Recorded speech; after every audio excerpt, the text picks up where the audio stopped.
confident. But at this point, like our team just went to Foxborough and Baltimore and just beat the Patriots, Tom Brady and Lamar Jackson. So I'd be kind of foolish. Like I'm not going to pick against my team after those two performances. But I think it's going to be a close game. I'd probably say the Titans something like 34-31, which is probably really close to what happened in the season. But I just think we'll have enough. I guess I trust our defensive coaches between Dean Pease and Vrabel enough to like find something to slow you guys down. And I think Tannehill's going to have a much better game than people expect.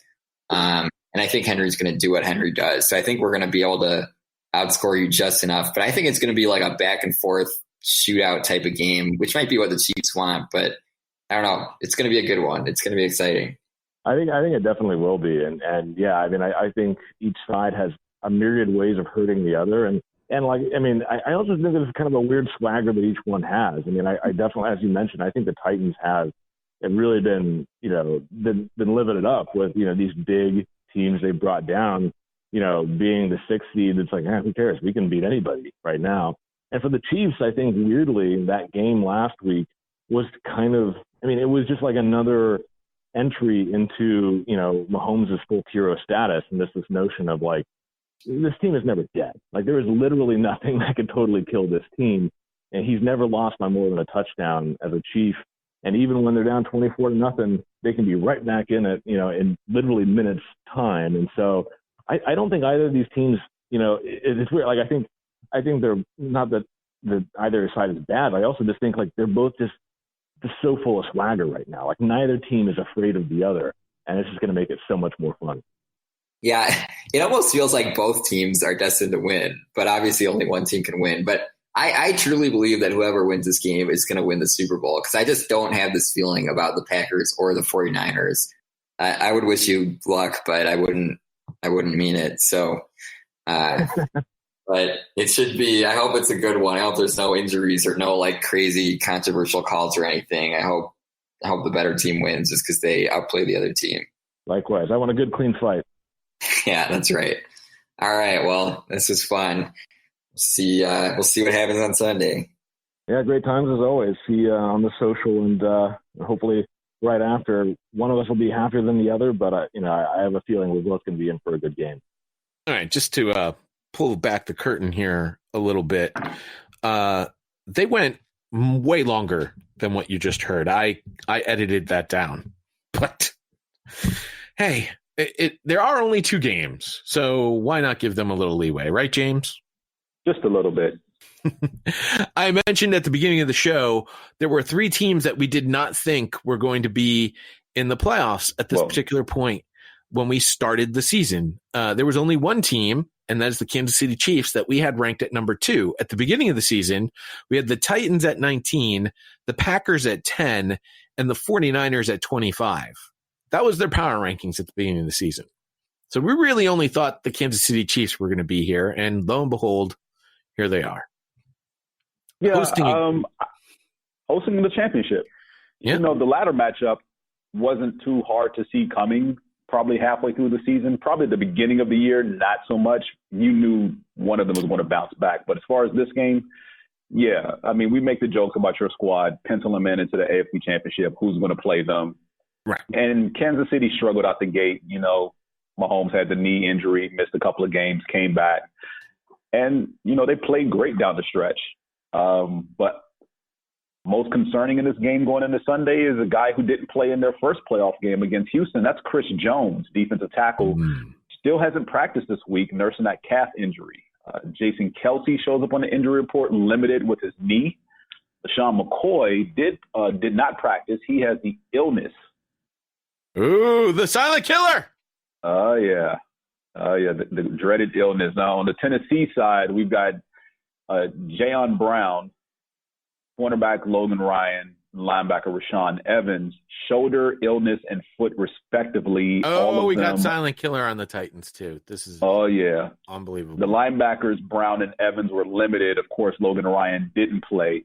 Adoree Jackson, the other cornerback, shows up on the injury report as well. And Adam Humphries has an ankle injury. He was limited in practice. So there's some key injuries here, mostly on the defensive side of the ball for both of these squads. And that's killer because For Tennessee, you're looking at the corners. They got to hold up against Kelsey and those wide receivers. And for Kansas City, you're looking at Jones, defensive tackle. That's a big body in the middle. And the Titans, as we've seen, they love ramming Derrick Henry down opponents' throats. So, well, remember, Nick just mentioned during his Superfan battle that while Chris Jones being hurt actually might be a blessing in disguise because he was not great versus the run. So him being a rotational player for passing downs and having a rotation of nose tackles to help plug up that middle to keep Derrick Henry from running down their throats might actually work out better for the Chiefs. By the way, the weather report for Sunday, it's going to be a cold one. No precipitation, but the high will only be 22. The low is 8. And at 3:00 in the afternoon, the temperature will be dropping. It will not be rising. There will be a slight breeze, 10 miles per hour. That's nothing really to write home about. The Chiefs are favored by 7 in this game, James. And back in week 10, Tennessee beat the Kansas City Chiefs in Nashville 35-32. The two teams combined for over 900 yards of total offense, but Ryan Tannehill was not a big part of that particular game either. Only 181 passing yards. Derrick Henry, again, was the guy who came up big, 188 rushing yards, which if he does that again this time, it'll be historic. He's already on a historic run. It'll be even more historic if he does it again. Game featured 5 lead changes. Titans overcame a 9-point fourth-quarter deficit to defeat the Chiefs, thanks to Tannehill's touchdown pass in the final minute and a blocked potential game-tying Kansas City field goal as time expired. Tennessee can become the third team since 1990 to defeat the top 3 seeds in its respective conference in a single postseason. They would join the 2005 Steelers and the 2010 Packers. Both teams went on to win the Super Bowl.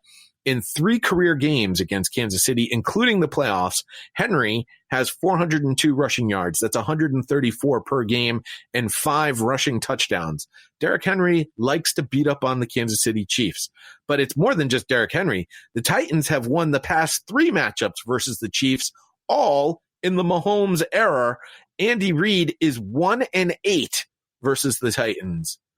All of that said, despite the fact that Cinderella's got a little bit of that Nashville twang, I can't call for the Monty. I gotta stick with the Kansas City Chiefs here. I don't think the Chiefs will win by 7. No. Both guys were talking about the game plan for either team. If either team gets up by 2 scores, it's going to be a much different game than what we saw versus the Texans last week. The team that gets up by 2 scores is going to maintain that lead. Will they maintain a 2-score lead? Probably not, but they're going to maintain the lead if they get up on their opponent early. Yeah, and I can see that happening as well. I'm rolling with the home team here, though somewhat tenuously because of Derrick Henry and what he's done. And yeah, that game during the regular season, I mean, kudos to Tennessee's special teams in that game because block punt, block field goal, both turned into scores. They were just they were just bad miscues that first time around, mostly with Kansas City, and Tennessee capitalized. Hopefully they clean things up, but they got off to a slow start last week against Houston, spotted them 24 points before they came roaring back 51-7 the rest of the way. But once they get going, they're kind of hard to slow down. They score in bunches and they score often, so that's something they're going to have to do. But Tennessee presents a challenge with its defense. This point spread, yeah, that's trash. There's no way 7 points. I can't see it happening. I just can't. And whoever's up double figures, the opposite team will make some late charge down the stretch to close that gap to within a few points.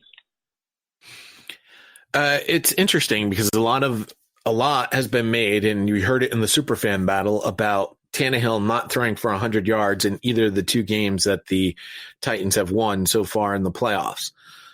But as I just mentioned, he didn't have to throw for that much to beat the Chiefs the last time in a come-from-behind victory in a fourth quarter match where they were down 2 scores.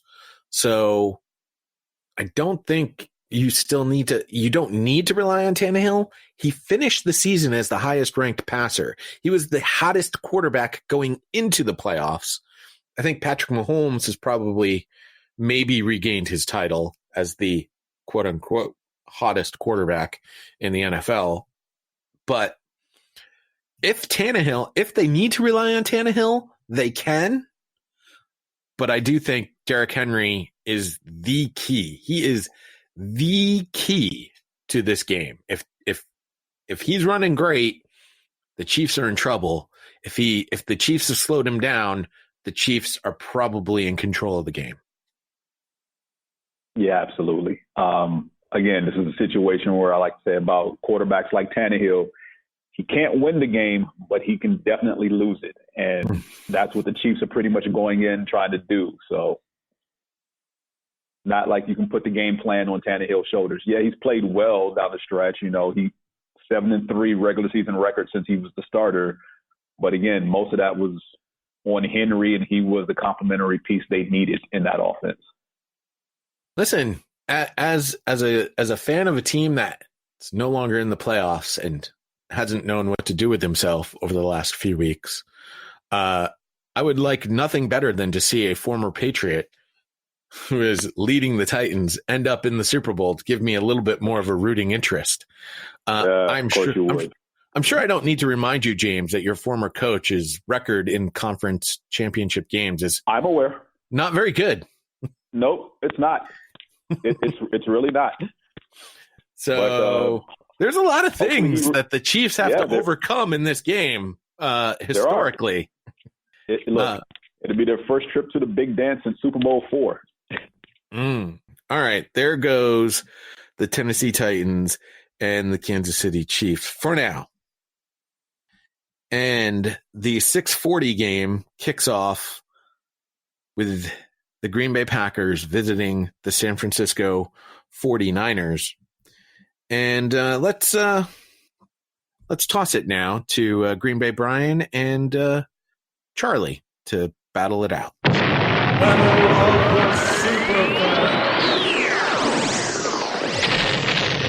All right. Hello, Green Bay. Brian here, joined by our esteemed 49ers superfan, Charlie D. Smith. Charlie, what's going on? How you been? Excellent. Loving this surprising season by the 49ers. Surprising to everyone else, but not me. Yeah, look like quite the force out there. I think we got an awesome matchup in front of us. Real excited to kind of just dive right in. So why don't we start with the 49ers offense? I think, quite frankly, that's the part that scares me the most. So why don't you go on and talk about what you're expecting to see from the 49ers on the offensive side of the ball?